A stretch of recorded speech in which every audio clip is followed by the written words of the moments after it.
We strongly recommend you have a seat cushion from our friendly front-of-house staff. There are 2 wheelchair-accessible washrooms on this level, adjacent to the main entrance, and there are additional facilities on the church's lower level.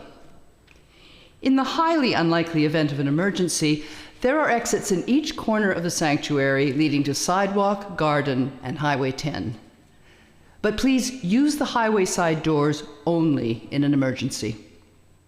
Lastly, the usual friendly reminder and admonition about phones and other noisemakers. Thank you. We acknowledge with respect the history, spirituality, and culture of the Anishinaabe, 6 Nations of the Grand River, Haudenosaunee, and Wendat Wyandot Wyandot peoples, on whose traditional territories we gather and whose ancestors signed treaties with our ancestors. We also recognize the Métis and Inuit whose ancestors shared this land and these waters. May we all, as treaty people, live with respect on this land and live in peace and friendship with all its diverse peoples.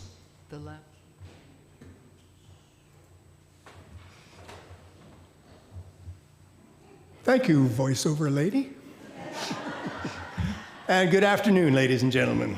And good afternoon, Brenda Dimmoff. And thank you for volunteering your talents to this celebration. Right on. Yeah. So those of you who don't know Brenda, she's a concert pianist, a concert accompanist, and the musical director here at Annesley. And she knows how to play O Canada. So if you can stand, please join me in singing our national anthem.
So, welcome once again to our Agnes Macphail birthday party. Thanks, as always, to Jane Gibson and Barry Penhale for bringing us together and for picking out our winners, the worthy recipients of this year's volunteer awards. And once again, we got a couple of winners. Barbara Dobreen of Southgate and Stacie Howe of Kimberley. Suddenly got a craving for pizza. Anyway, 104 years ago, on March 22nd, Agnes Campbell Macphail, Grey County's most famous historical person, would have been in Ottawa as the first Canadian woman duly elected to Parliament. Now, if any woman needed a backbone, it was Agnes Campbell Macphail. Because for 15 of her 19 years as a federal member of Parliament, she was the only elected woman in the House of Commons. Agnes, or Aggie to her friends, was known to have been a highly personable individual and an excellent conversationalist. And as a result, the single woman from Grey County had her share of suitors, including a lover that she remembered in her will. She got a lot of dinner invitations, too. Her company at dinner parties was sought after by male politicians of all stripes. And a certain prime minister, doesn't say who, more than once told her that she had lovely ankles. Now, our man on the hill, Alex Ruff, passes by the prominent bust of Agnes on his way to his office in the House of Commons. every morning. He probably says something to Agnes like, hi, good morning, or something.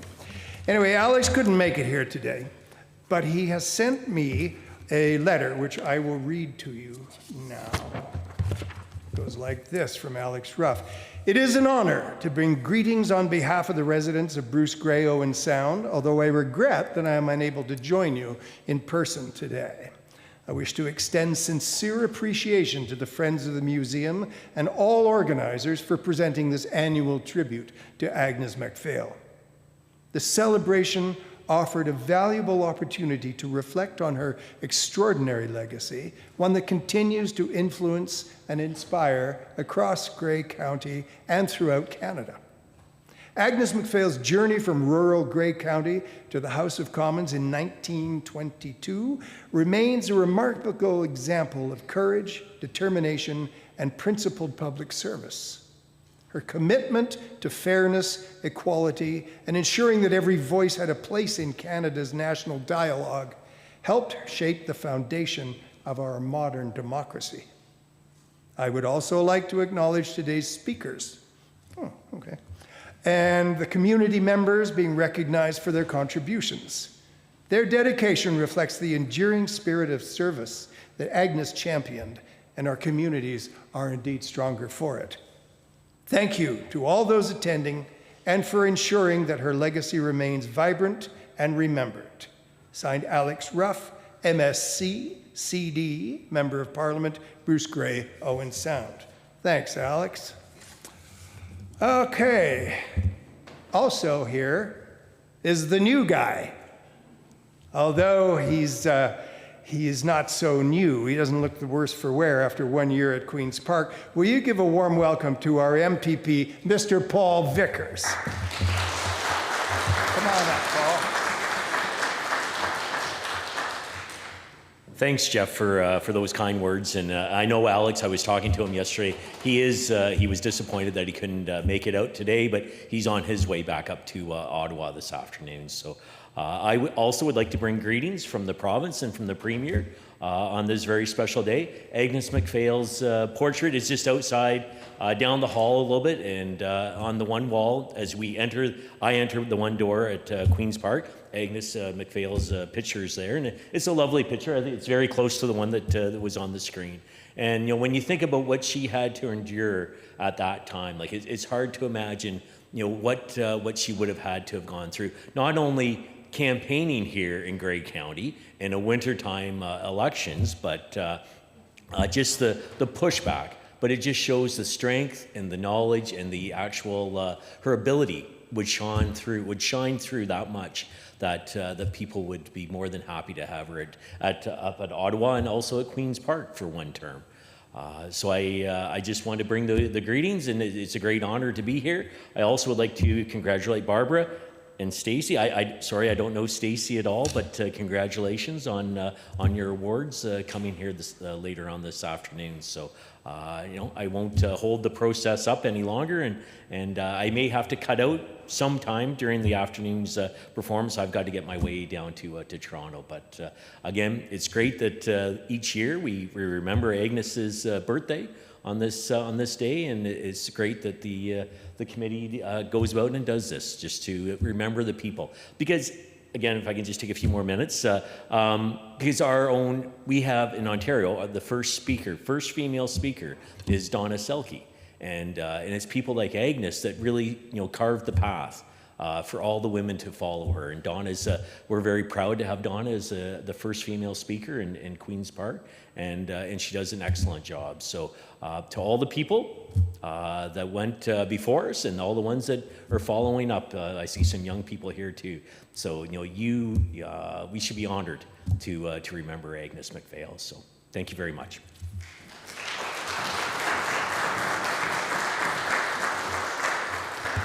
Thanks, Paul. Good of you to make the time. Appreciate it. Yeah, there's some young people there. They are our hosts and guides to your seats. And they are also 3 of the stars of Alice in Wonderland at the Hanley Institute in the last week of May? Yes. All right. Sitting with the director, Jessica Walker. All right, I'll carry on. We got a full agenda this afternoon. Who? Oh, him, yeah. Michael Coleman. Yeah, Michael Coleman's here as well. Anyway, didn't see you there, Michael. Yeah. Okay, guys, we got a full agenda here this afternoon. We got a movie, we got a surprise guest, and a special guest. But first, let's thank the folks who made this all possible. That's the group of volunteers known as the Friends of the Museum, who bring us the popular speaker series. More on that later. And of course, events like this one. So many thanks to the friends who are here. And if you can, could you please stand up and be acknowledged? There's one. Come on, don't be shy. Come on, there we go. Okay, great. Thanks, guys. It's important that people know your faces. And Colleen Burr is here. You remember Colleen is one of last year's award recipients. So Colleen is now chair of the museum board. So Colleen, you have to stand up too, and you have to encourage your board members to stand up and be acknowledged. There you go. Thank you. All right, now our surprise guest. He's the former senior advisor for Museums Ontario, and he's a big fan of Aggie. His name is Dr. John Carter. Now, he's tied up at the East York Macphail celebration, which is happening at the same time, but he has also sent his greetings, which I shall also read now. This is from Dr. John Carter. Good afternoon, Grey County fans and supporters of Agnes Macphail. March 24th marks the 136th anniversary of her birth, something we are celebrating today. My research shows that there are only 2 active groups in Ontario which officially mark this occasion. One is your assembly in Flesherton, and the other is the Agnes Macphail Recognition Committee in East York, Leaside. You are familiar with the evolution of your local group, so I will briefly explain the history of the Toronto area one. Hi, come on in. Now, in September of 1990, Gary Malachowski was elected as MPP for the riding of East York. Gary quickly recognized that he'd won the same riding as Agnes Macphail had many years ago. So in 1991, Gary got a group together to come up with ideas on how to honor this celebrated woman. Summer Student was hired to prepare a traveling portable exhibit about Agnes, and this exhibit circulated throughout the community on special events and special occasions. So, the borough of East York and its mayor, Michael Prue, proclaimed the first Agnes Macphail Day on March 24, 1993, the 50th anniversary of Agnes being elected to the Ontario Legislative Assembly. And in January of 94, the borough established the Agnes Macphail Recognition Committee. Its first task was to develop an annual award to recognize an outstanding local volunteer who upheld the values and causes of Agnes Macphail. Since then, 33 award ceremonies have been held, with 34 individuals being chosen. And monetary donations sent to the East York Foundation are then given to the winner's charity of choice. That's a good idea. Each winner is presented with a medal, and an official photograph is taken and hung with those of the previous winners in the East York Civic Centre. Now, the East York Agnes Macphail Recognition Committee has continued to organize and sponsor this event. The committee also sponsors a yearly public speaking contest for students enrolled in schools in East York. A winner is chosen after the judges evaluate all the presentations, and a trophy is awarded, which is proudly displayed in the school of the winner's choice. This popular community event, unfortunately, ended with the onset of COVID. Other initiatives by the committee included the historical designation of the house Agnes owned in Leaside and the naming of a parquet and a lane in her honor at Pape and Mortimer. We also lobbied the federal government to have Agnes put on a Canadian currency, and the traveling exhibit also is featured at various community events. So there it is, a brief history of what evolved in East York to celebrate and honor ours and your local hero, Agnes Macphail. This afternoon in Flesherton and in East York, we will be continuing this important tradition. Looking forward to continued cooperation between our two groups, I trust that you will have a successful event. Signed, Dr. John C. Carter, winner of the 2011 Agnes Macphail Award and member of the East York Agnes Macphail Recognition Committee. Oh, seems like a nice guy. All right, now, thanks to John. Let's have a look at a short film now. It's called Telling Times, Agnes Macphail. This is a CPAC production.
Well done. Akira Kurosawa was a famous Japanese director of such historical films as The Throne of Blood, Kagemusha, The Shadow Warrior. And he said, "It is the power of memory that gives rise to the power of inspiration." I think films like this keep people like Agnes in our memory, and one day, consciously or subconsciously, her spirit will inspire us. And so, speaking of inspiration, it's time for our special guest, our Grey County Warden, Andrea Matrosovs. Andrea has been our Grey County Warden since 2024, and she was recently acclaimed to continue in 2026. She's dedicated 40 years to volunteer roles both nationally and internationally. And for the last 25 years, her focus has been on South Georgian Bay as a volunteer for environmental stewardship projects. She's a volunteer at the Legion, and she's here to speak about the importance of volunteering in life in Grey County, both back in Agnes Macphail's day and as all of ours today. She's also going to wrangle a few mayors into talking to you as well. Would you please welcome our warden, Andrea Matrosovs.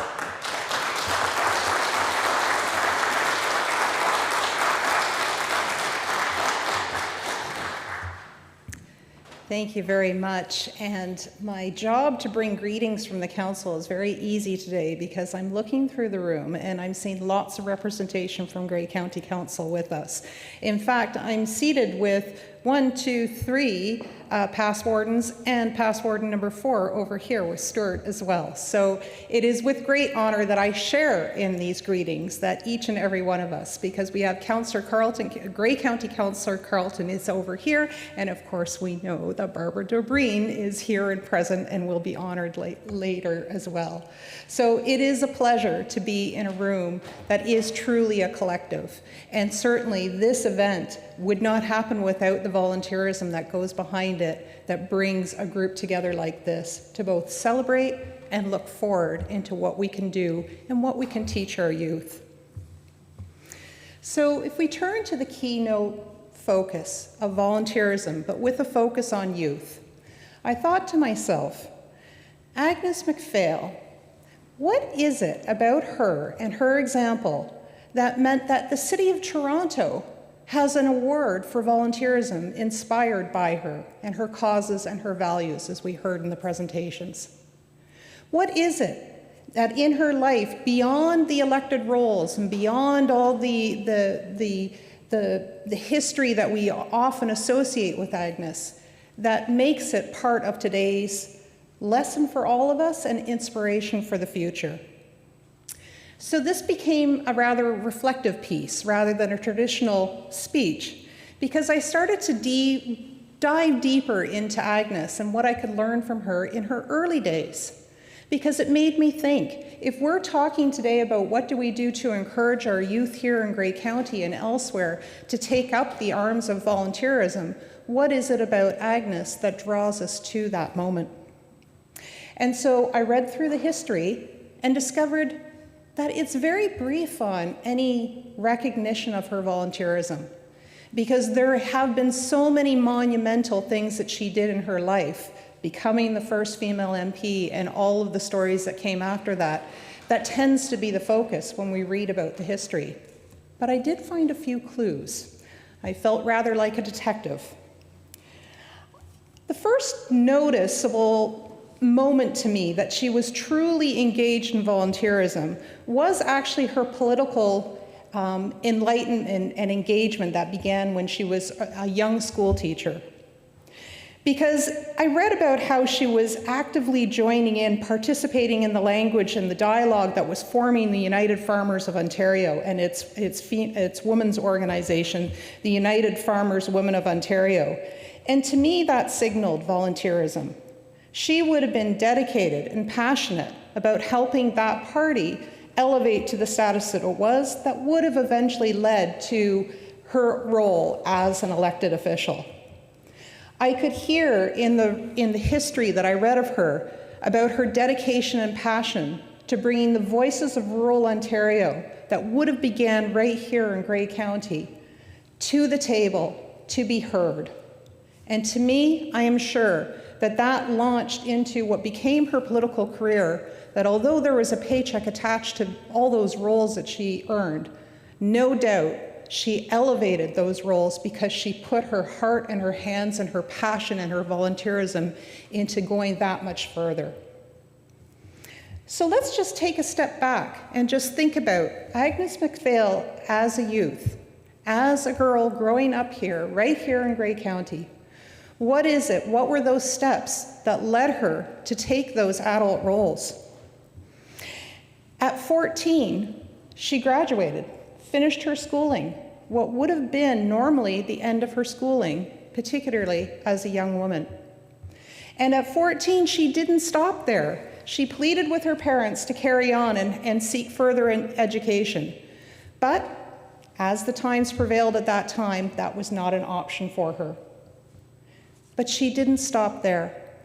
For 2 years, she remained at home on the family farm, participating, putting her heart and her hands and her thoughts into being an active member of the family, and no doubt with their church organizations and the rural organizations was probably rolling up her sleeve regularly as a volunteer as well. And she was there, not stopping. She kept working on it until finally, at age 16, her parents agreed that she could continue education. So here now she is, born in 1890, this is 1906, and here she is, finally with an opportunity to go to the next level of education at Owen Sound Vocational Collegiate Institute. And from there on to Stratford so that she could become a teacher. And again, at a moment in time when it was not necessarily assumed that women would go on and build careers outside the home, such as becoming a teacher. So she continued to focus on the goal. And what I noticed about that is that when the pathway wasn't there for her, she created it. She worked hard to lay those steps out so that she could succeed. And what an inspirational message that is to everyone who reads that story of her background. She had a dream, and she was committed to seeing through the challenges that stood in her way. And she did not accept the traditional roles. In fact, during those times that she remained at the family farm, I read that she was not quite content with the homemaking roles that were normally assigned to the young woman in a family, and instead insisted that she help her father with the animals and husbandry. So there again, she said, I'm going to participate. I'm going to contribute, but I'm going to do this in my own way. It is about creating change for others, but what I see there is that the first step was creating change in herself. So asked about this keynote theme to think about and contemplate and share, and I'm very grateful that my introduction already included a number of biographical details of myself, because this is the part where I get uncomfortable speaking. I did take the time to think about some personal reflection about what I've learned, what it was I detected in growing up as Agnes Macphail, and what we could all glean from it, and how we could look at our own experiences and think about what was it that made me come here to this spot today. Because when I'm looking in this room, I see so many active volunteers of community that I already know, and those I don't know, I'm pretty darn sure you are doing this exact same thing and contributing to your communities. And even today, our youngest members of our audience today, what were they doing? Volunteering, helping us, seating us, and working together to make this a collective event. So yes, it is 40 years since I began volunteering, because I began when I was 18 years old. So you can now do the math, and you all now know how old I am. And that was because when I came to university, I started university when I was 18. And that was the first moment when I started to understand how the world was going to need me to step into roles and take action where I saw there were needs. I got very involved in the beginning. I was going to school at Trent University, so I was in Peterborough, and there was an after-school program that needed some extra help. After-school program in a downtown city school where the children there really needed some extra programming to happen beyond their school hours. So I stepped in as a volunteer, and then I took on the leadership and encouraged more volunteers to come into that program. Later in university, there were things like the Sunday dinner program. When I was over at Kingston, at one of the churches, each Sunday night we would cook a meal for those who needed it. Towards the end of university, I got involved with the Duke of Edinburgh's award. And for those of you that don't know it, it's the Young Canadian Challenge. And it has been operating since who is now the, let's see, got to get this right. So our past Queen's husband, the Duke of Edinburgh, started this up because he believed that a youth needed to be able to create a life that had balance to it. Physical activity was one of the parts of it, but community service was another part of it. Camping and expeditions, and then it went from there.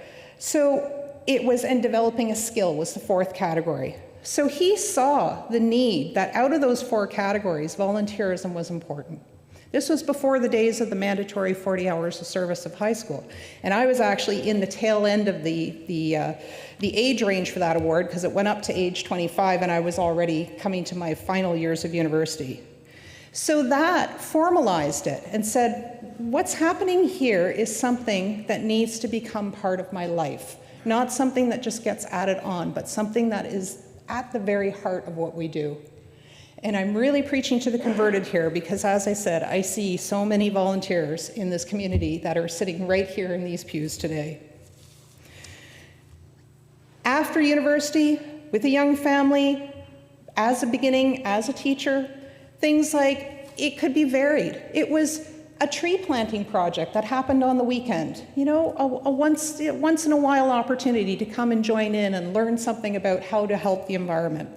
Or it was more lengthy appointments, like each and every week showing up at the food bank to help package up the food there. It was those kind of things that charted that pathway of 40 years. And yes, there have been some international moments for me. I did have the opportunity, I was blessed with the opportunity to be able to go and volunteer in the Dominican Republic to teach literacy to both Dominicans and Haitians who for the first time as adults were being taught how to read. Moments like that make us grateful for what we have here in Grey County, what we have here in Canada. Another international experience was to be an international volunteer observer for the presidential elections of El Salvador back in 2009. And that was a moment, that was a pivotal moment in the politics of El Salvador when the right wing was finally toppled because there was enough accuracy in the elections to be able to confirm that it was time for new leadership. Those were phenomenal moments. I won't downplay how much that crafted the next steps of my journey. But what I do need to say is that no effort is more significant than another. Because at top of mind, I'm also thinking about when my son was growing up, high school age, and he and I got together with a small local group to do something called the Project Porch Light campaign. Some of you might remember that. We all got toques and we got the swirly fluorescent light bulbs to introduce to people to say, you don't need to burn incandescent lights, you can actually save energy for our planet and for your home. And we literally went knocking door to door in the area saying, would you like a package of these free light bulbs so that you can get used to this transition? I think that does date us a bit. But those moments, and also doing that alongside with my young son, that is as precious to me in the journey about why I'm here today as some of those bigger moments where I had an opportunity to go elsewhere and help. Today we've heard that it doesn't stop. Each and every one, I know all the elected, every single elected member that's sitting in here, the Grey Highlands members that are here as well, I know, in addition to those from Grey County, each and every one of you are still rolling up your sleeves as volunteers, regardless of your roles. I know countless numbers of us here are Legion members and volunteers by right of being part of a local Legion. So all those things continue, and it never stops. I think probably most of you here in the room probably would have a hard time remembering a year in your life when you were not volunteering once you started. So with that, I want to circle back to youth and what we, either the young people that are in our crowd today or those who we know in our homes and in our workplaces and in our communities, what we can bring back to them, to inspire them to take up this torch of volunteerism and to keep moving towards creating a world and contributing in a way that you can, in whatever small or big way. So I'm going to begin by just sharing one example from the town of Blue Mountains, which spanned right across, not just Grey County, but the whole traditional territory of the Saugeen Ojibwe Nation. And then we're going to hear from 3 more examples of community volunteerism from the youth perspective, but probably with some reflection on volunteerism as a whole. So because I attended the COP28 session over in Dubai, the Council of the Parties to create change, better change towards climate change, and to get nations to sign on for actions. The sponsoring organization, Bloomberg Philanthropies, allocated funds for a Youth Climate Action Fund to the mayors that attended that event. So that is how we were able to bring the funding back home here to Grey County. And because the town of the Blue Mountains is not a big city like other cities that were receiving these same awards, we said, you know what? To reach youth, we really want to go beyond our boundaries. Even our own town of the Blue Mountains students don't go to high school here, they go to high school in the next municipality. So it doesn't make sense to us to keep this money intact. It makes more sense to share it as a region. And so therefore we got permission from the funders to spread it out over the traditional Saugeen territory, because we felt that way we could offer the best opportunity to as many people. And these projects, it was micro-funding up to $5,000 American, which is $7,500 Canadian, to all sorts of projects that were so creative. From tree planting projects, to building bat houses and habitats, to creating gardens that would encourage bird and butterfly habitats, to artistic murals to call attention to the need to take action against climate change. An educational series where it was a group who put together a series of educational events on what we can do towards climate change, to help towards climate change, and they opened it up to the whole community to participate. Or First Nations leadership, young youth from First Nations communities coming together and offering to share what they know about what we need to do to preserve the natural ecosystems of our area. Those were just a few of the examples of those projects. And the reason they were so diverse like that is because they were designed by the youth and young adult leaders. And they were led by the youth and young adult leaders. They were supported by organizations that came from adults who could say, yes, we'll uplift you. But it was very important that those projects started and finished with youth leadership. It was so successful, we were actually granted a second round and were able to distribute more funds. So there's one example about how young people in our community said, oh, with a little bit of support, I think I could do this to help towards climate change. And I'll do it with my partners, my friends, who are also youth and young adults in the community. And we'll share it with the community so as many people can learn from what we learn. Those were exemplary youth leadership examples. But I know we have many more, and it will be in the quiet things that people do and the big projects. So I'd like at this point in time to call upon my colleagues to share some of those examples, and then I'll just ask at the end that I come back to tie it all up into a conclusion. So I think it would probably be appropriate if I ask Mayor McQueen to come up first as the host mayor, as we are here in Markdale. And then we'll progress to our Deputy Warden of the county. I'll ask Brian Milne to come up after that, and then Mayor Eccles from West Grey to conclude with the examples.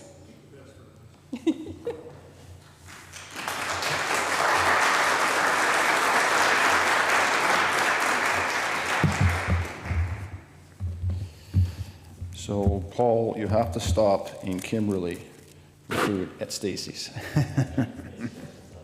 So I have a few words here to first speak about Agnes Macphail, and then maybe add a bit more about volunteer as well.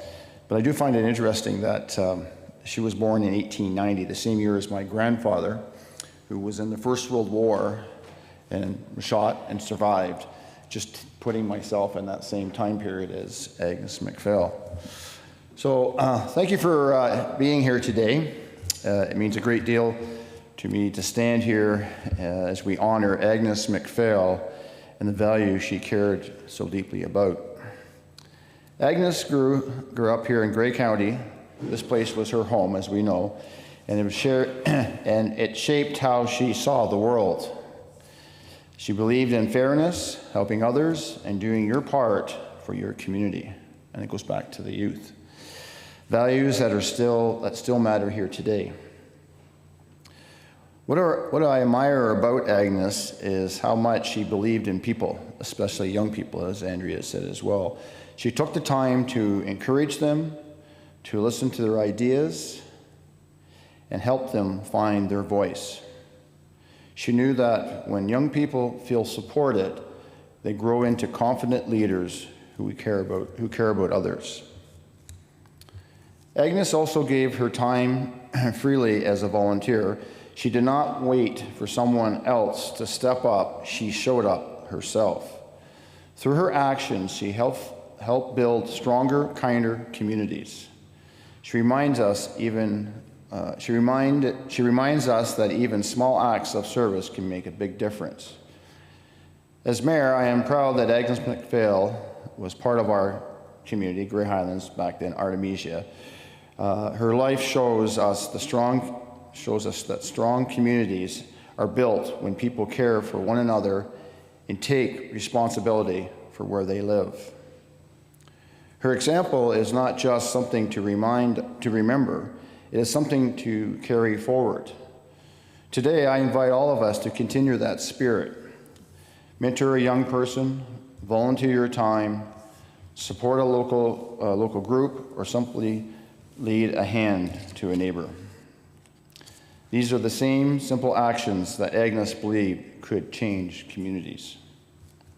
Before we conclude, I want to offer a heartfelt thank you to the Friends of the Museum. Your ongoing efforts to commemorate this day and share Agnes Macphail's story help keep her values alive here at home. Our community is stronger because of your dedication. Again, thank you for being here. As being part of our community that continues to live our values as Agnes Macphail stood before us. So going back to the part of, so I gotta share something here. My grandmother, who was married to my grandfather, who was born in 1890, came through the recession, and she saved envelopes. I have that same tendency to save envelopes and use them for writing stuff down. So I guess that's something that you just do, right? Yeah, you can get all kinds of notepads, but anyway, it's something you learn from your grandparents and your parents. But I was thinking that, Andrea, you talked about, there's a number of things that I know been part of, well, not so much 4-H, but I know Grey County Federation of Ag does support the 4-H groups here in Grey County. And we know you go to the local fairs and you can see that reflection from showing cattle and there was one, they did have at one time, they did have also sheep, but the big part is cattle. But you see it at the local fairs, and they take pride, and they end up at the Royal York. And something to be said when the Grey County kid shows up in Toronto, and all the people in Toronto come out and watch, right? So I think that speaks volumes. Also, through Grey County Farm Safety, we have the poster contest about the safety parts around a farm. And it's amazing, because I will say that at the Feversham Fair, if you get there, is this past year, there was 3 walls covered in posters, just, with regards to their feelings toward safety around the farm. I mean, our community with volunteerism does build it's our community, it's our fiber, it's who we are. I'll give you another example of our Ram Rodeo where, over 5 years, and I keep saying this, but it's just something to be so proud of raising $190,000. Well, that's made up of volunteers that come out and be part of that.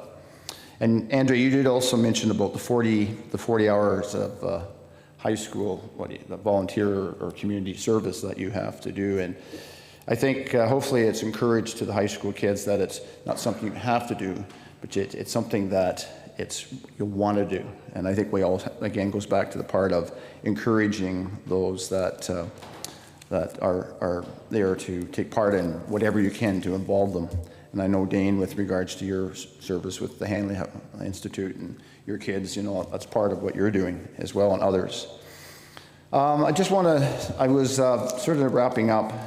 I will say something. I have 3 young boys that, it's tough for young people to get to be volunteering or to do volunteering, because in today's life, there's so much they have to do in order to make ends meet.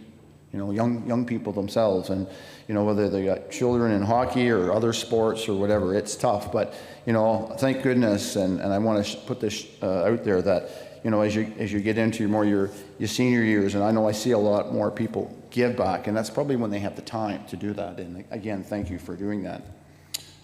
Just wrapping up, I do want to say a little bit something with regards to women, and so a number of us were at the politician meeting yesterday. And there's this, and I was mentioned to Mr. Eccles, said he read it, there's this book about the real dirt about farming. And as we hear the video and talked about Agnes Macphail, her roots was on the farm. And so there's some stats here, and I didn't bring my glasses, but I'll have to look real close here. But I'll try.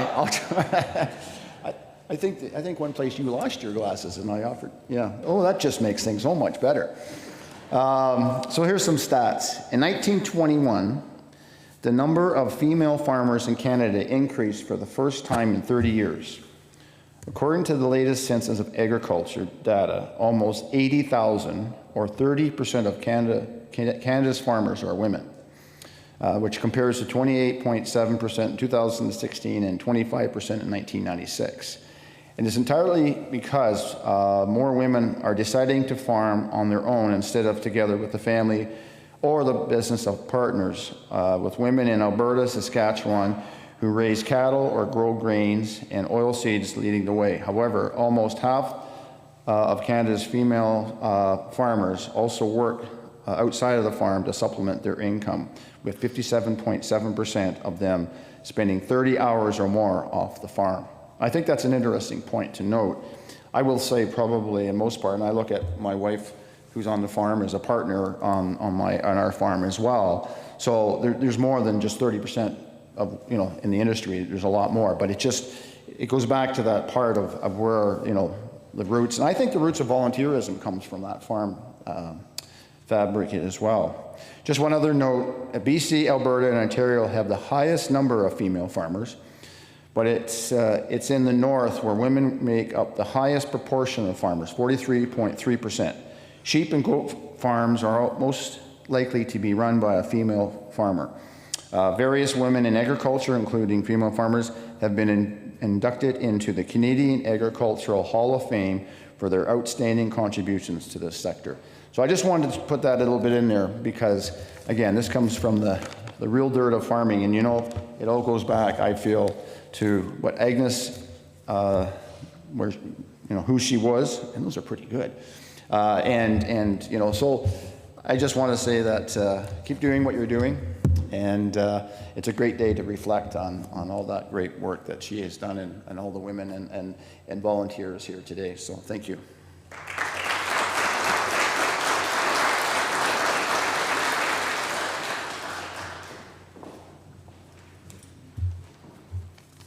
Well, thank you for the opportunity, and thank you to the Friends of the Museum for the opportunity to say a few words here today. And thank you, Andrea, for your remarks earlier. Just a couple things before I start. Number one, probably most people in here will remember that Agnes was actually born in Proton Township, which is in Southgate, So Grey Highlands can say what they want, but Agnes is one of ours. You had your chance. The other thing I wanted to point out is I'm really, really proud of the fact that one of the honorees today is the Deputy Mayor of the Township of Southgate, Barbara. And we also, I believe Councillor Joan John is here, and the CEO of the Township of Southgate, Jim Ellis is here today as well, so welcome to those. Welcome to all. Youth volunteerism continues to be one of the greatest strengths within the Township of Southgate, where young people consistently demonstrate pride, initiative, and a deep commitment to their community. Whether assisting local organizations, supporting cultural traditions, or helping at major events, Southgate's youth bring energy and optimism to uplift everyone around them. Their involvement not only contributes to the success of community activities, but also develops leadership skills, confidence, and a lasting sense of civic responsibility. Events, specific to Southgate are the Holstein Maple Fest and the Dundalk Fall Fair are prime examples of how youth play a vital role in the life of our township. From helping vendors set up, guiding visitors, and supporting event operations to participating in agricultural exhibitions and community showcases, their enthusiasm ensures these long-standing traditions thrive year after year. Their efforts strengthen community connections and preserve the local heritage that makes Southgate unique. Now, I just want to tell a real quick story here about a specific example. About, I'm going to say 20 some odd years ago at Maple Fest, Ray Love, who happens to be the property owner where the event takes place, the committee decided or thought that a maze that people walk through to find their way through, kids love them, that would be a great addition. So Ray, who happened to be teaching at Egremont at the time, or maybe he was retired, I don't know. But anyway, he approached the grade 7 class and looking for volunteers to put this maze together. Now, full disclosure, my son was one of the 7 that put their arm in the air and said, sure, I'll do that. So Ray set them loose with a couple chainsaws, a tractor and a loader, nails and hammer, and all the wood they could cut in the bush. I mean, what could go wrong, right? Ray's a bit of an old school type teacher, but anyway, in any case, Alec, my son, tells me, I was talking to him this morning about it, he says it's his recollection that nobody lost any appendages, although somebody did hit their finger with a hammer at one point, which went black, but anyway, everybody lived, so that was a good thing. But the part I wanted to focus on was, that was 20 some odd years ago. Last year, the maze, 20 years on, is getting pretty sad. It's starting to fall apart, it's getting rotten, parts of it are falling down. So Ray called the original 7 guys and said, hey, you want to get together for a day and fix the maze? 6 of the 7 guys are still in the community. They showed up one day. They all have spouses now, and many of them have small children. Showed up, spent the day, fixed the maze, and that just to me shows that they value something as simple, I think it was Andrea said, something as simple as the maze in the community. They took the time to come back and fix that maze to make sure that the community would enjoy it again. And Alec again told me he was sure that part of the reason why they were chosen was because they could then pass their year and get out of grade 7. I don't know whether that's true or not, but in any case, I was quite proud to see the boys and their families working on the maze again. So the continued engagement of youth volunteers is a testament to the township's strong sense of community spirit, and it's a promising sign for all our futures. Thank you, merci, miigwech.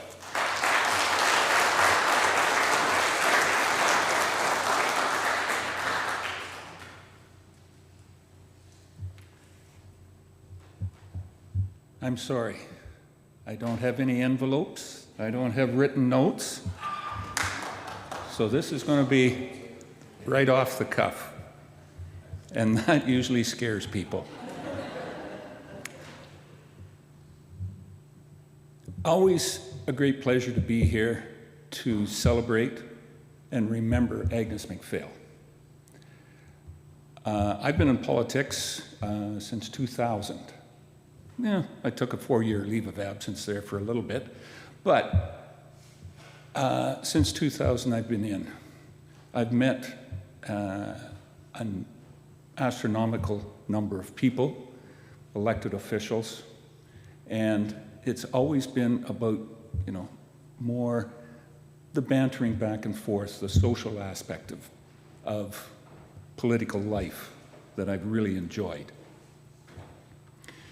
One of the things that, on a personal basis, I've been noted as having is some of those little,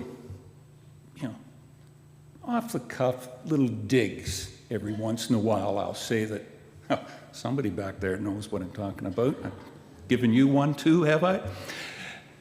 Agnes Macphail was extremely good at it. She may have even invented it. I'm not sure. I don't think so, but she elevated it almost to a profession. I'm so glad that I didn't have to interact with her, or I would have ended up being about this high instead of this high. She had that ability to cut people down. The best, that was a misnomer, not to cut them down, but to make them realize in very short, quick statement, that might have been just a little inappropriate. And the best example that I have of that was she was born in Proton Township, then lived in Artemisia in Ceylon, as we all know. But the West Grey part of it that I claim on Agnes is that her nomination in 1921, when she was nominated in the town hall in Durham, which happens to be part of West Grey now.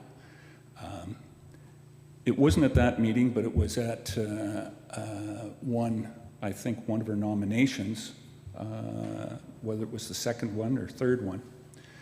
The story goes that Agnes got up and delivered one of her rousing, speeches and whatnot, and was there any questions? She was acclaimed.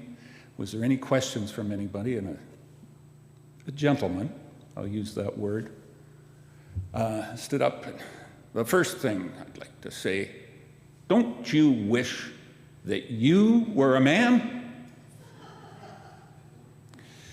And Agnes very calmly looked at him and said, good sir, do you not wish you were?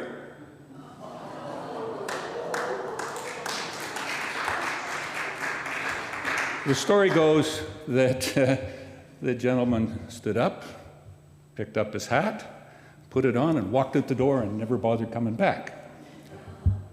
Agnes never really worried whether he voted for her or not, but that was Agnes Macphail.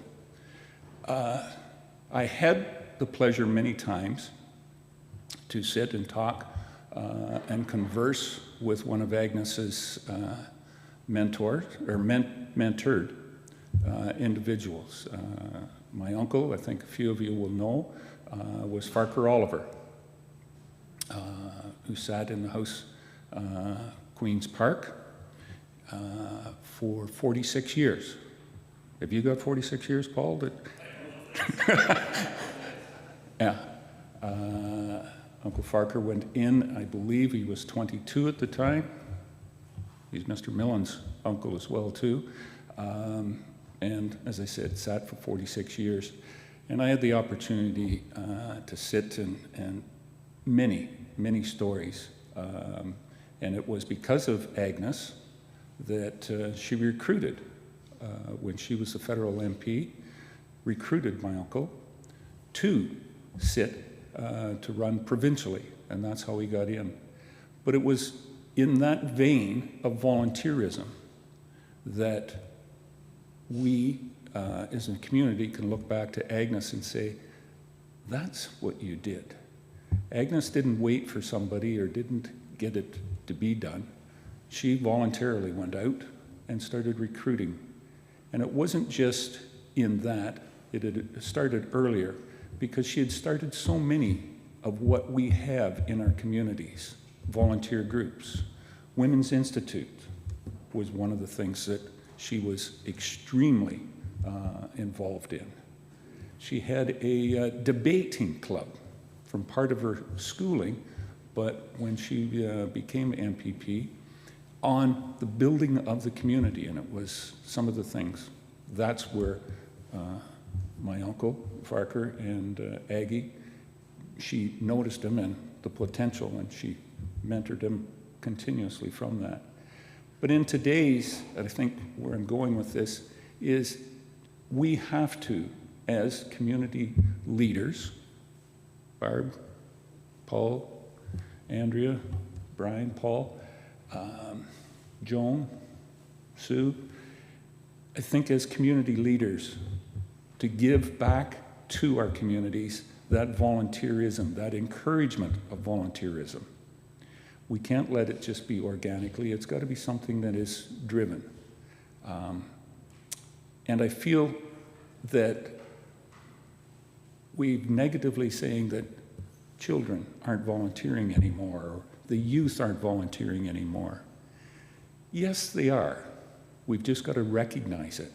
They're not volunteering like you and I. You took 40 years, Andrea, you said, and you were 18? Well, I can go back 40 years, but mine's not 18 to add on to that. It's another decade or more. How we were volunteering, and I think our youth, we've got to give them the advantage and encourage them to do that. I, on a personal basis, am a member of the West Grey Lions Club.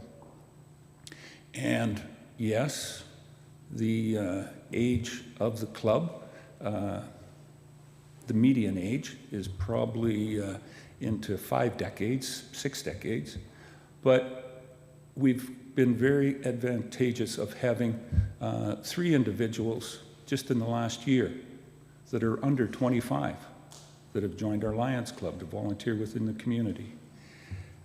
That's what, I'm not saying that we're being great at it in West Grey, but I think in doing that and in recognizing what Agnes did, what she did back in 1920 and 1930 and even into the 1950s, that is still good for today. That aspect of us in encouraging volunteerism and making it happen, because we live in rural Ontario, and that's what makes our communities the communities that we love and respect. Thank you very much again to the Friends of the Museum and Friends of Agnes, and for putting this on and continuing to make this a remembrance of probably, as they said, Diefenbaker, one of the top 5 politicians. Now, John Diefenbaker's been gone for a little while. We've had a few come along, but I don't believe that any of the ones that have come along have been able to knock Aggie out of that top 5 as of yet. She's still there, and let us remember her success that she had. And thank you very much for having me here today again. Pleasure.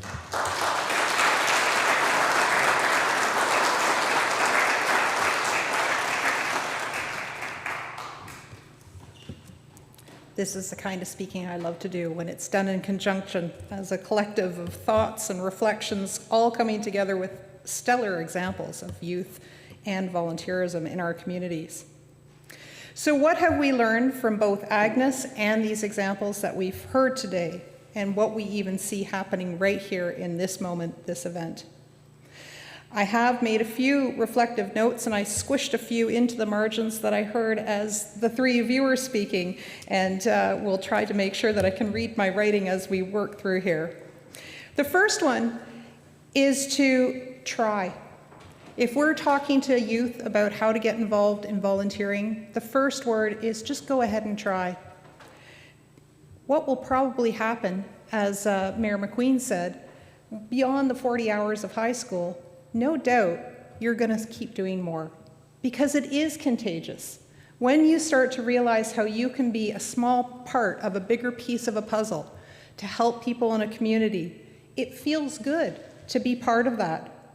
And it usually leads to the next step where you continue.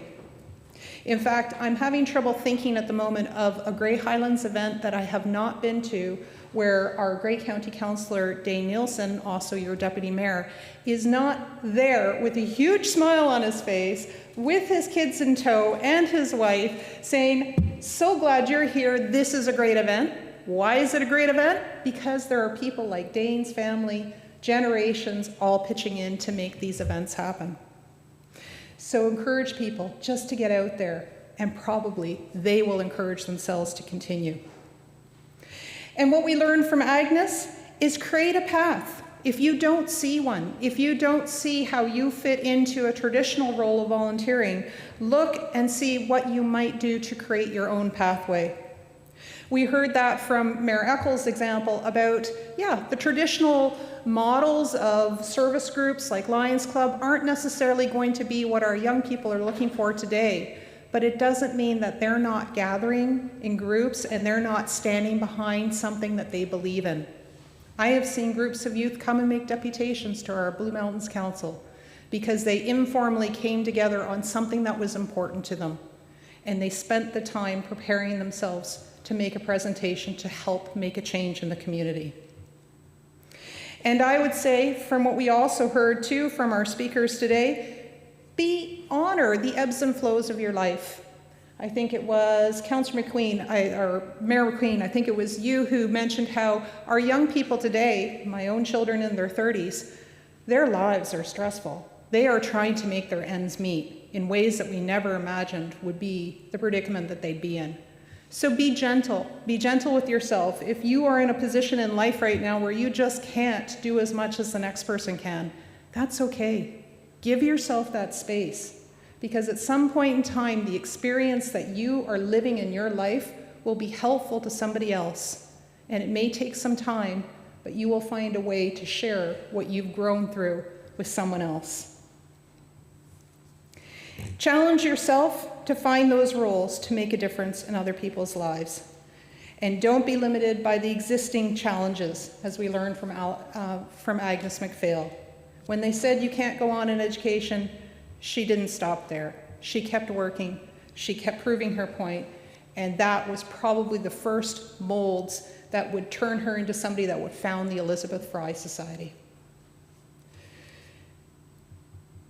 Both Agnes's examples, and even in today, this, as I mentioned at the beginning, this event doesn't happen just like this on one Sunday morning, one Sunday afternoon. This is months of work of the friends volunteering together, passionate about this, bringing together members of the community and reaching out and thinking so carefully about what we can pass on to the next generations.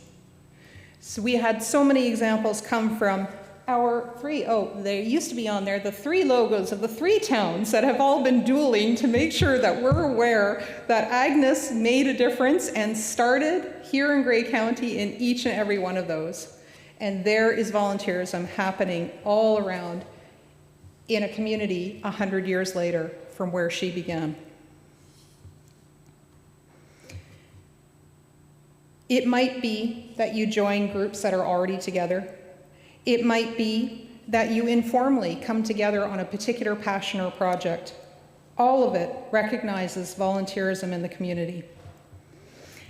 And if you don't see one happening, the ability to gather people together and to be able to create that change.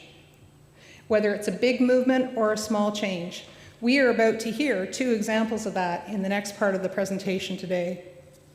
I know of the volunteerism of both Stacie and Barbara, because Stacie does not live very far from me, because for those of you that don't know, I live right on the Blue Mountains Euphrasia town line. All my neighbors across the street are Grey Highlands, and just a crow's nest, as the crow flies, I'm right there beside the Beaver Valley.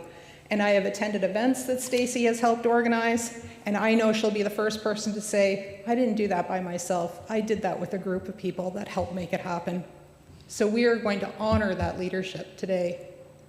And Barbara began as a seatmate of mine at Grey County Council. Together, we sat there together, but it didn't take long for us to become friends.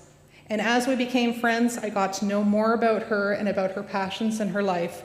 And I see how each and every day she stretches beyond her elected roles and continues to help both Southgate and the greater community, uplifting women in Elect Her Now, for example, to bring forth more voices to the table. Happens because of volunteerism like Barbara.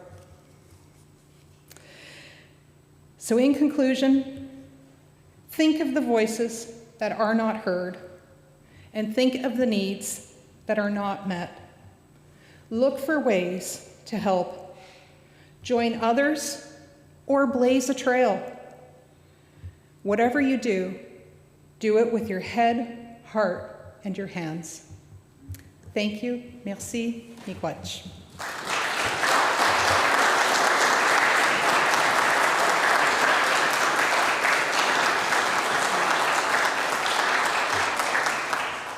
Thank you so much.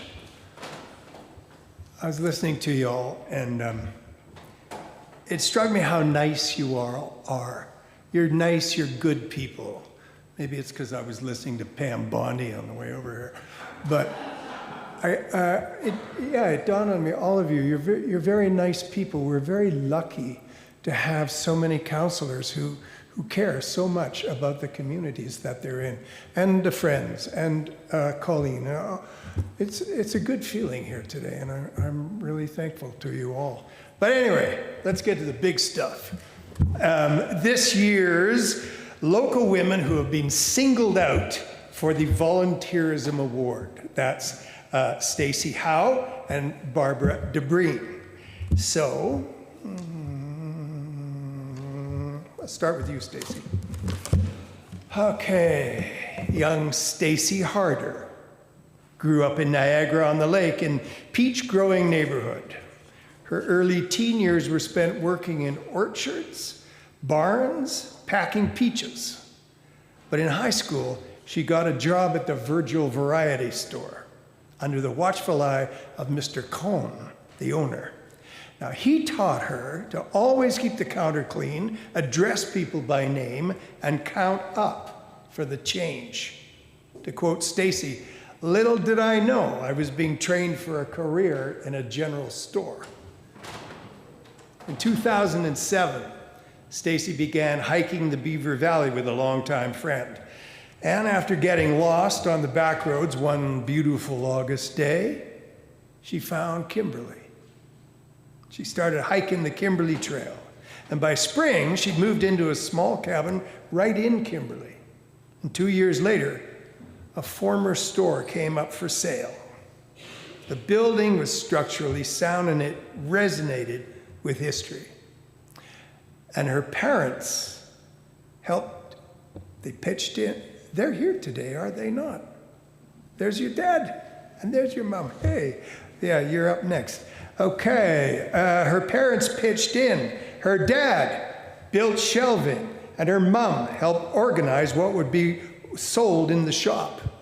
And after 7 months of preparation, the Kimberly General Store opened in May 14th, 2010. Yes. Now, the front porch of that general store became somewhat of a community hub. People stopping by for a loaf of bread made spontaneous connections. They found shared values with their neighbors. They became aware of local issues, as did Stacie's sense of community grow with them. And now, some 4 years later, she met Justin Howe. He was the new chef at the Ravenna General Store. She was delivering the pea shoots for the general store sandwiches. It was her 40th birthday. She invited him to a party that night.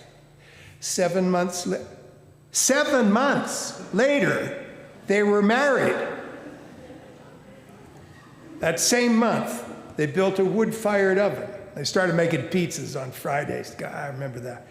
Over the course of several years, they added a commercial kitchen, an enclosed dining space, and a front and back patio. Stacie's dad managed the construction as well as making all the tables and chairs in the place.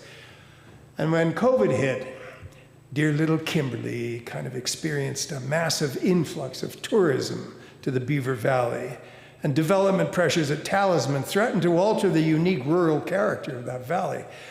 So in March of 2023, Stacie embraced the concept of destination stewardship. This is an approach to tourism which hinges on community engagement. A committee was organized, guiding principles laid out, and for the last 3 years, this Beaver Valley Destination Stewardship team has been focused on building relationships with civic groups, business owners, and local governments across the Beaver Valley watershed. They got a website now where you can find things naturally and culturally unique about this watershed, and it is lowercase thebeautifulbeavervalley.ca. Beautifulbeavervalley.ca. Concerns for the talisman site and the water that flows through it has become an extension of Stacie's role in the store. She brings people together, believing that the more people can work together, the better the chances of safeguarding the natural corridor can be. And although she describes herself ongoing volunteering as behind the scenes, yeah, you said that, didn't you? Yeah, Stacie consistently says it's others. She supports others in what they already do. And that includes up to 40 different local groups and hundreds of individuals, including the Bruce Trail Conservancy, which now owns the brow, slope, and the buildings of the former Talisman Resort. Stacie now looks forward to encouraging community participation in the stewardship of the site. So this is our first recipient of the award, Stacie Howe, ladies and gentlemen.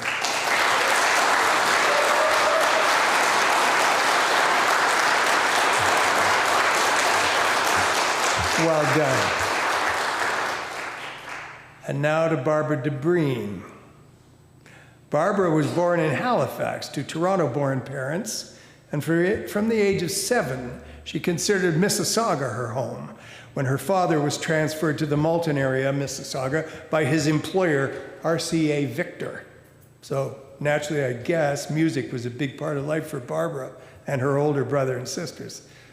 She was initially bused to a one-room schoolhouse, and she attended 5 different schools to complete her public education. Summers were spent at her uncle's cottage near Oro Station, just a short walk from Lake Simcoe. Swimming and gymnastics and riding her bike dominated her growing up years.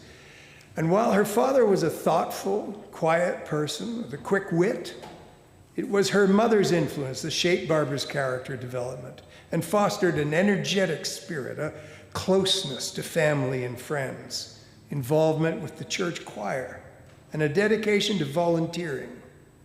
Now, initially, she thought about a teaching career, but she decided to work for a year, and fortuitously, in 1976, she landed a job right out of high school at the Molson Company's headquarters, where she soon discovered a passion for business. Barbara began furthering her education by attending classes on evenings and weekends at Humber College, eventually earning an honors degree in business administration and marketing. Her extremely impressive resume includes senior administrative positions at major corporations, including Molson's Brewery, Baxter Corporation, Livingston Healthcare, and Alberto Culver. Now, this background has continued to serve her well in her various capacities throughout Southgate, be they official or personal volunteering roles. Barbara met her husband, where's Alan? There he is. Yeah. Barbara met her husband, Alan Dobreen, when they attended the same high school. He was a lifeguard, and she was a swimming instructor at the neighborhood pool. And they married in 1979, following his graduation from the Ontario Police College. And they bought a home in Etobicoke that became their residence for 30 years. But it was a search for a rural property that led them to Grey County. And following Alan's retirement in 2024, they bought a bush lot and a one-room cabin in the vicinity of Dromore. The place totally devoid of conveniences, no water, no hydro, no indoor plumbing. No indoor plumbing. But despite these inconveniences, it was their wonderful retreat spot for 7 years until they were able to build a permanent home.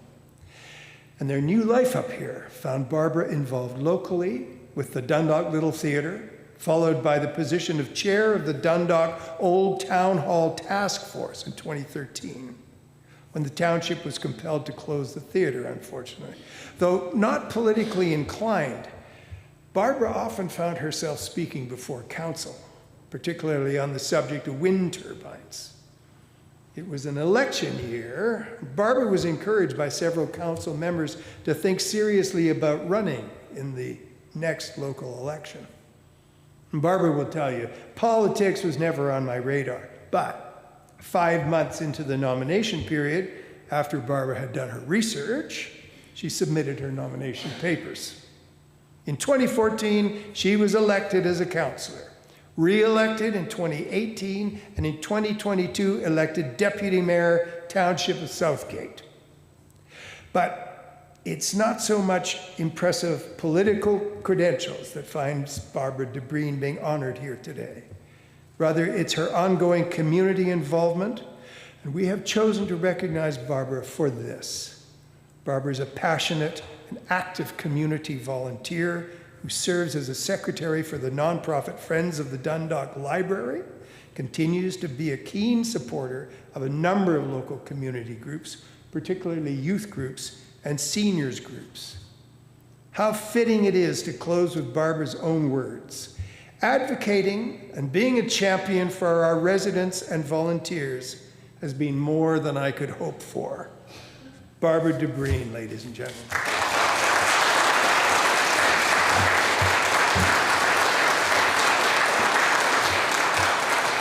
Now, speaking of active volunteers, Steve and Catherine Plenner are the quiet engines that drives the Friends of the Museum organization. Steve rides the roads of Grey County on his motorbike, distributing posters for the Friends Speaker Series, as well as for events like this one. Catherine is known as the Grand Chef, but she's actually the logistics manager of this whole enterprise. And they will come forward and present our guests with a small token of the Friends' appreciation for their selfless work in our communities. Ladies, if you would come forward, please. We will get Catherine and Stephen to come and present you with an array of groovy stuff back here. Please. Barbara, come on up. Come over here, Stacie. We are live streaming this. Barry and Jane are watching it, which is why I'm forcing us all together here. Now I'm going to get out of the way. Why don't we step out of the light, ladies? Congratulations, Stacie, on behalf of the Friends of the Museum. There you go. Thank you.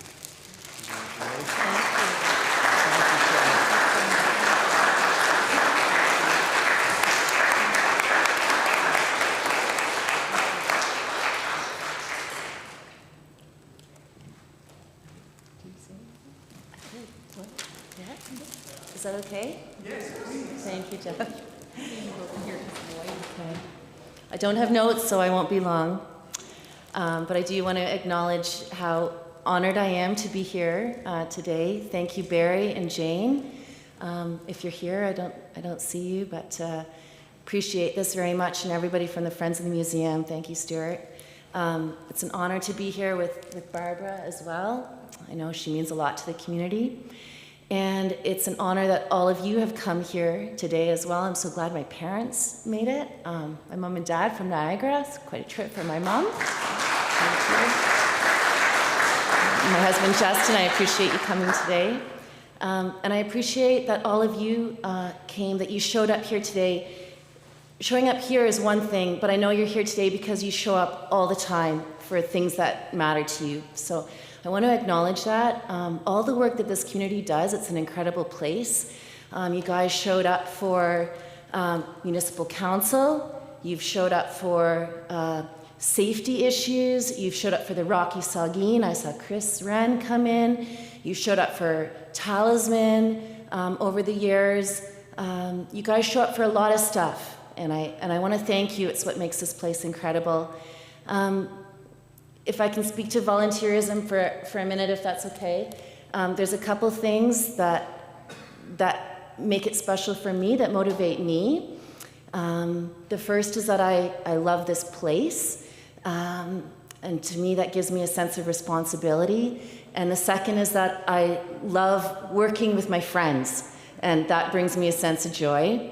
I think when I think about this place and how much I love this place, when I grew up with my mom and dad, we went to church every Sunday, but we also went to church every Tuesday and vacuumed the floors and, wiped the coat hangers or whatever they got my brother and I to do. And it was ingrained in me that it's important to show up to take care of things and take care of the people who are in your community. People, and I know this is so true in all rural communities, people show up when somebody passes away and they make the lasagna, for 3 months for the family left behind. And we'd have community dinners, and my brother and I would be in the kitchen in the back washing the dishes at the end. But I think what's important today is that our community is not only the people who are part of it, with the pressures that are happening right now. Nature is also part of our community, and it can't speak up for itself. We need to speak up for the nature, and so I encourage all of us to think of that as part of our community.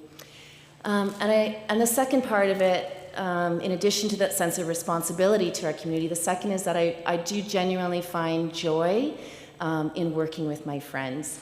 And I think this is the part where when people get hooked on volunteering, yeah, they're hooked on the impact that it can have, but they're hooked on the fact that they get to express who they are and that they build relationships with people while they do it.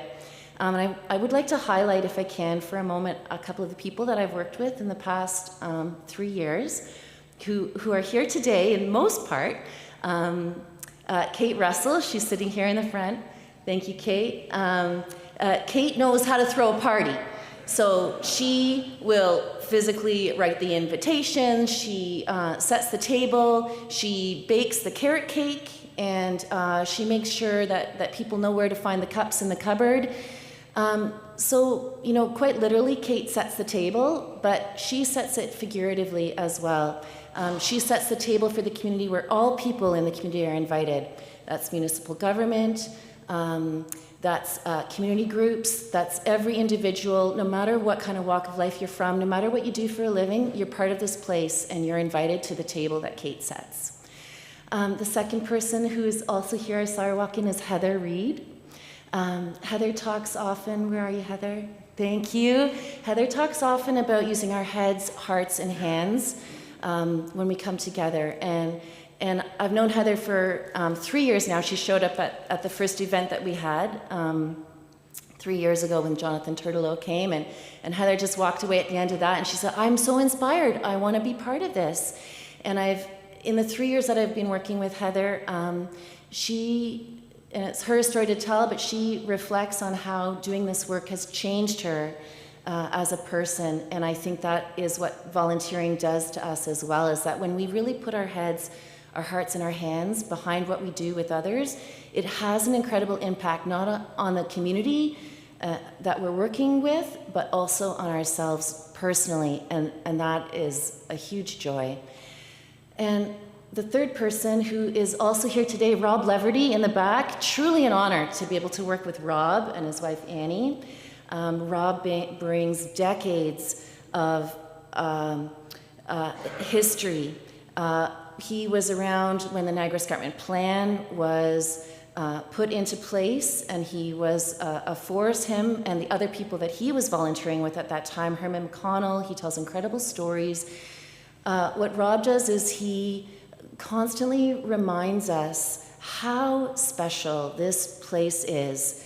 And what that makes me think of is that the volunteering that we do now, it's not just this that we're doing right now. We're part of a long string of people who have invested their lives in the caretaking of this place that we call our home. And we are on the shoulders of the work that all those people have done for so long, and other people will follow us as well and continue this work of safeguarding this incredible watershed. And I really appreciate that Rob brings that context to our work. And the fourth person I've been working with for these 3 years is Peter Mitchell. He couldn't make it here today. He's with his family. And that speaks to how important personal relationships are to Peter. He reminds us as a group all the time that as soon as we see him, he says, how's your husband? How's your parents? Tell me about your work. What's important to you? What are you thinking about these days? And those conversations always happen before we get into what is it that we're working on today. And Peter reminds us that it always starts with relationship. Relationship is always first before agenda. Yes, we want to achieve something together, but we're going to arrive at things with different points of view. And only if our relationship with each other is in good standing, that is the only time we can actually accomplish things together. We appreciate Peter so much. Every moment that he does give to us, he reminds us of these things. And he also, whenever we make an event, he says, what are we going to eat? And that's not just because he's hungry. It's because he knows that eating food together has an impact on our relationships. So I just wanted to give a good nod to these incredible people. I know you guys all have the people that you work with, and I think it was Mayor Matrosovs who said, find your topic that you care about, or find your people. And for me, it's both. I found my people. I found the people that I love to work with, and that's so rewarding for me. So thank you all, and I'm going to pass it off to Barbara. Thank you, Barbara.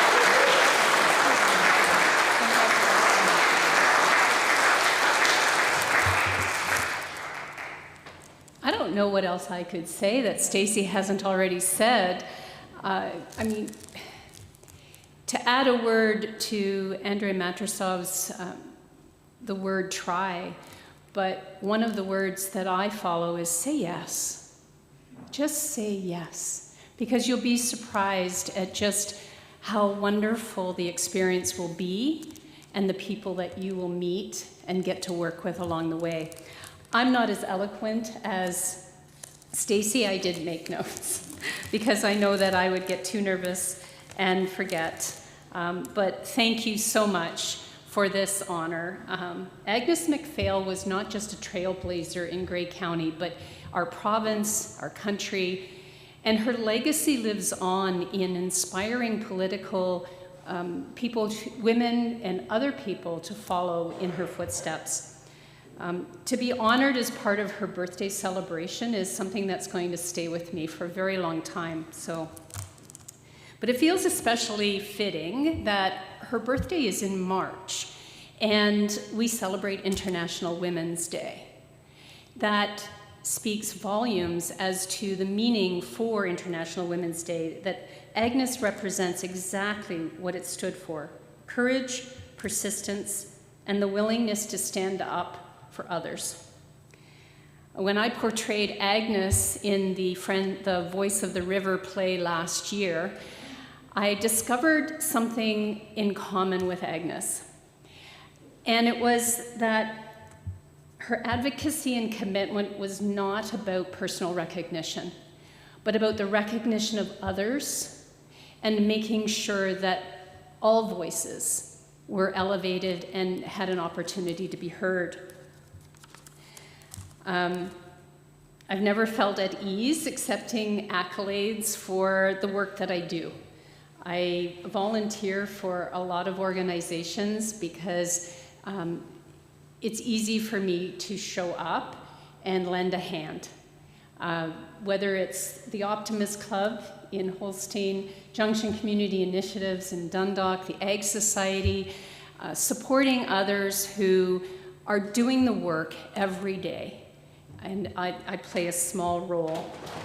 But as I said, I don't feel comfortable accepting accolades, but since I'm here, I do believe that if we strive to reflect just an even small portion of what Agnes's values and courage represented, then, and the sense of responsibility, then the work that we all do is so worthwhile. I'm just so honored to be counted among, with Stacie Howe here and her work that she does in the community, not just Kimberley, but extended beyond that. And the many women, the youth, the women, the seniors, the men, that step up every day to make a difference in our communities and in our homes. I just can't say enough about the people that I work with, and I have to echo Stacie's comments about it's fun. You know, you get out there and you meet new people and you're working alongside each other, making a difference, making it joyful for others. So I hope that I have an opportunity to continue that going forward for as long as I'm able, and to encourage the youth and others to step up outside of their comfort zone sometimes and just show up. As you said, just show up. It means the world. So thank you again to the friends of the museum. Sorry Jane and Barry couldn't be here, but I thank them as well, and just thank you for this honor.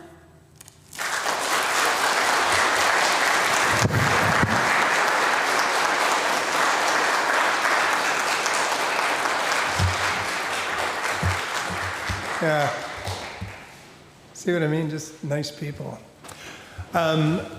Jane and Barry can see you. We are live streamed, so they see you, which is why I asked you both to stand here for so long, so that they could enjoy your words as well. It comes as no big surprise to learn that Agnes was an avid reader, and one of her favorite poems as a child was The Lamplighter by Robert Louis Stevenson. And that's no surprise, because the poem's about daring to choose your own path in life, as we've just been hearing. Here's a recording of that poem read by Dixie Seidel. Later. My tea is nearly ready, and the sun has left the sky. It's time to take the window to see Leary going by. For every night at tea time, and before you take your seat, with lantern and with ladder, he comes posting up the street. Now, Tom would be a driver, and Maria go to sea, and my papa's a banker and as rich as he can be. But I, when I am stronger and can choose what I'm to do, oh, Leary, I'll go round at night and light the lamps with you. For we are very lucky with a lamp before the door, and Leary stops to light it as he lights so many more. And oh, before you hurry by with ladder and with light, oh, Leary, see a little child and nod to him tonight. When I am stronger and can choose what I'm to do, oh, Leary, I'll go round at night and light the lamps with you. Lamplighter. Okay, so this is a birthday party. Friends have invited you now to join them in the fellowship hall for some birthday cake. Now, you politicians and you prize winners, Steve and Catherine Plenner are going to escort you that way so that you can have some pictures taken, and you should really do what they say. So, okay. And the rest of you, you can admire the flowers donated by Markdale florists. You can pour yourselves a cup of coffee from the best coffee in Grey County, and toast Sean and Renee of Highland Grounds for consistently volunteering their time and their beans. Now, this whole event, as I said, is being live streamed. Why? Because we can. Tim Riley and the volunteers at Middle Grey Arts and Heritage have crawled around.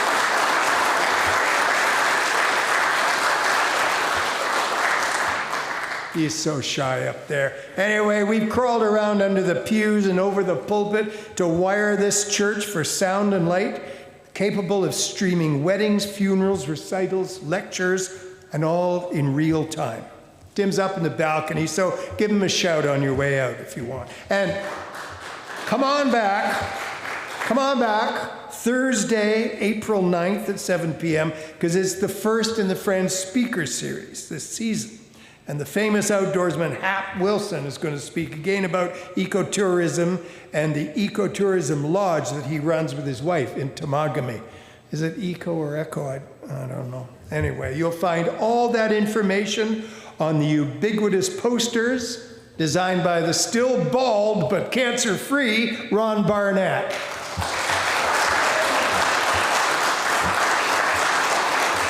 That's it. Thanks for coming, everybody.